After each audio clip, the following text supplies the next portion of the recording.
bangsa Indonesia. Ini menyatakan kemerdekaan Indonesia.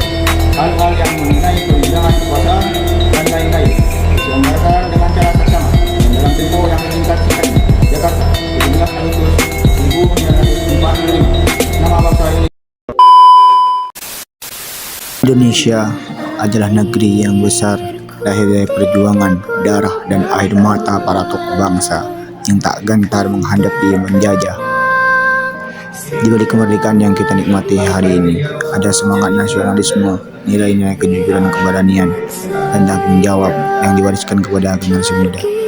Namun, di tengah arus globalisasi, krisis mula dan tantangan zaman, kita harus kembali belajar nilai-nilai perjuangan mereka. Proklamasi kami, bangsa Indonesia, dengan ini menyatakan kemerdekaan Indonesia. Hal-hal yang mengenai pemindahan kekuasaan dan lain-lain diselenggarakan dengan cara saksama dan dalam tempo yang sesingkat-singkatnya. Jakarta, 17 Agustus 1945. Atas nama bangsa Indonesia, Soekarno-Hatta. Ia percaya bahwa kemerdekaan tidak bisa diberikan, tetapi harus direbut dengan perjuangan dan keyakinan. Dalam setiap pidatonya, Soekarno selalu menanamkan nilai-nilai persatuan. Jangan sekali-sekali meninggalkan sejarah, katanya. Dalam konteks kewarganegaraan, semangat Soekarno mengajarkan kita di tengah perbedaan suku, agama, dan budaya agar tetap saling menjaga. Ia mengingatkan bahwa cinta tanah air bukan hanya ucapan, melainkan tanggung jawab yang harus kita jaga. Bismillahirrahmanirrahim. Bapak Dr. Handes Muhammad Hatta atau Bung Hatta adalah pemimpin yang cerdas, jujur, dan sederhana. Ia dikenal sebagai Bapak Koperasi Indonesia karena keyakinannya bahwa kesejahteraan sejati hanya bisa dicapai melalui kerjasama dan gotong royong. Bapak Muhammad Hatta mengajarkan bahwa demokrasi bukan hanya tentang politik, tetapi juga tentang keadilan ekonomi dan kesejahteraan rakyat. Dalam konteks kewarganegaraan, nilai-nilai Bung Hatta relevan untuk membangun masyarakat yang adil dan mandiri.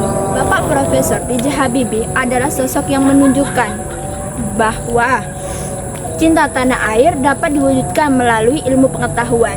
Sebagai insinyur kelas dunia, ia pulang ke Indonesia untuk membangun industri pesawat terbang dan mengangkat martabat bangsa di mata dunia.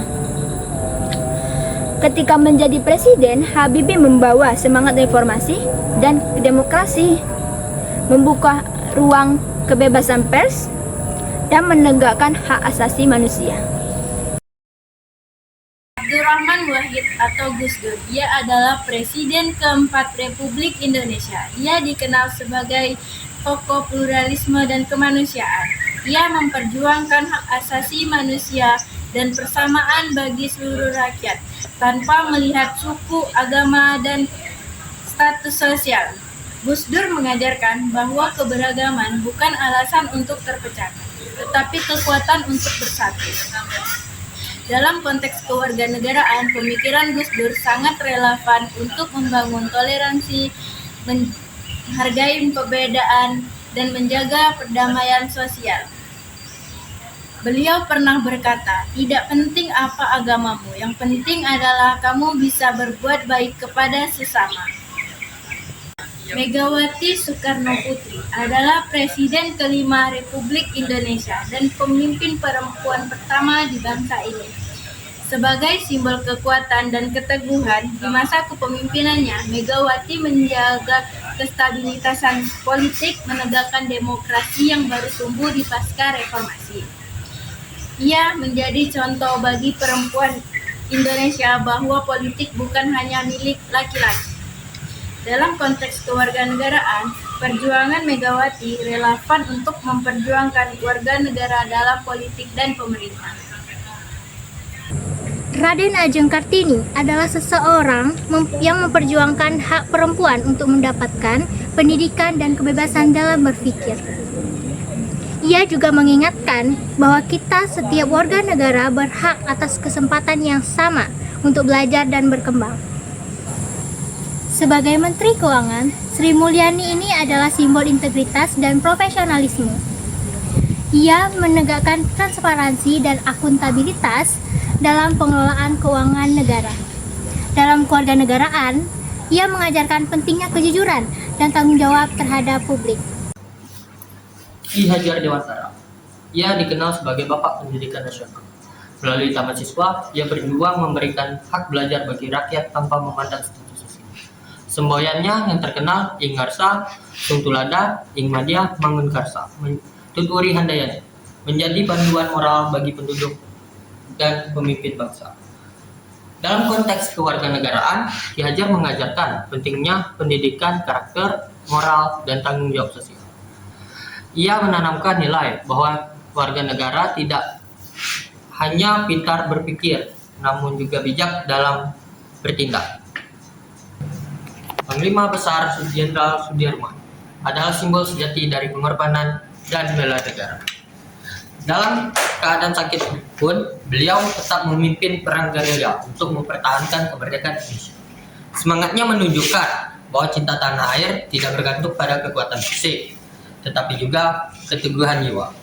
Ia memberi teladan bahwa menjadi warga negara berarti siap berkorban untuk kebenaran, keadilan, dan bangsa. Haji Agus Salim adalah diplomat ulama sekaligus tokoh intelektual di negara Indonesia. Beliau dijuluki sebagai The Grand Old Man. Beliau lahir diberkati semangat pembela kebenaran. Karirnya mencakup berbagai peran, mulai dari pergerakan nasional, melalui Serikat Islam, hingga menjadi Menteri Luar Negeri dan sekaligus menjadi penasihat Presiden waktu awal-awal kemerdekaan. Perjuangan dan peran dalam diplomasi, beliau aktif dalam perundingan internasional penting dalam konferensi meja bundar di Den Haag yang berhasil mengakui kedaulatan Indonesia. Widodo, mengapa inspiratif? Sosok yang naik dari wali kota Solo, Gubernur DKI Jakarta, hingga menjadi presiden. Kepemimpinan dikenal dengan fokus pada pembangunan infrastruktur secara merata dan pendekatan politik memprioritaskan kerja nyata. Isu utama pemerataan pembangunan, kerja nyata, dan demokrasi lokal. Retno Marsudi, mengapa inspiratif?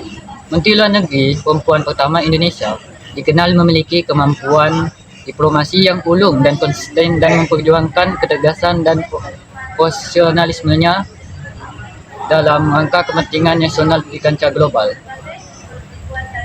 Isu utama diplomasi kemanusiaan global dan kepemimpinan wanita.